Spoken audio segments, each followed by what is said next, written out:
6 June 2025 তারিখের মহার্ঘ ভাতার সর্বশেষ আপডেট নিচে বিস্তারিতভাবে দেওয়া হলো। গ্রেড অনুযায়ী মহার্ঘ ভাতা নির্ধারণ। সরকারি চাকরিজীবীদের জন্য এবারই প্রথম গ্রেড অনুযায়ী মহার্ঘ ভাতা নির্ধারণের সিদ্ধান্ত নেওয়া হয়েছে।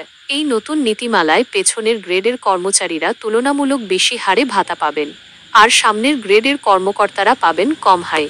অর্থ মন্ত্রণালয়ের প্রস্তাবিত হার। অর্থ মন্ত্রণালয়ের প্রস্তাব অনুযায়ী মহার্ঘ ভাতার হার হবে নিম্নরূপ: 1 থেকে 3য় গ্রেড মূল বেতনের 10%, 4 থেকে 10ম গ্রেড মূল বেতনের 20%, 11 থেকে 20তম গ্রেড মূল বেতনের 25%। এই প্রস্তাবিত কাঠামো অনুযায়ী সর্বনিম্ন বেতন বৃদ্ধি 4,000 টাকা হবে এবং সর্বোচ্চ বেতন বৃদ্ধি হবে 7,800 টাকা।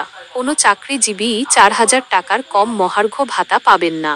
অন্যান্য গুরুত্বপূর্ণ তথ্য: মহার্ঘ ভাতা কার্যকর হওয়ার পর আগের সরকারের দেওয়া 5% বিশেষ প্রণোদনা সুবিধা আর বহাল থাকবে না। পেনশনভোগী কর্মকর্তা কর্মচারীরাও এই মহার্ঘ ভাতা পাবেন। ইনক্রিমেন্টের সময় এটি মূল বেতনের সঙ্গে যোগ হবে। অর্থায়ন ও কার্যকরের সময়সীমা। অর্থ মন্ত্রণালয় জানিয়েছে, বর্ধিত ভাতার অর্থায়নের জন্য উন্নয়ন বাজেট কমানো হবে। ফেব্রুয়ারি মাসের বেতনের সঙ্গেই এই ভাতা কার্যকর করার পরিকল্পনা রয়েছে।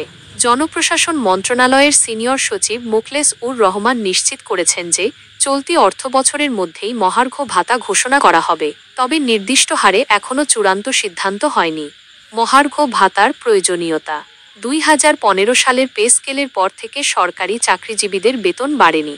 এর বিপরীতে নিত্যপ্রয়োজনীয় দ্রব্যের মূল্যস্ফীতির চাপ বেড়েছে।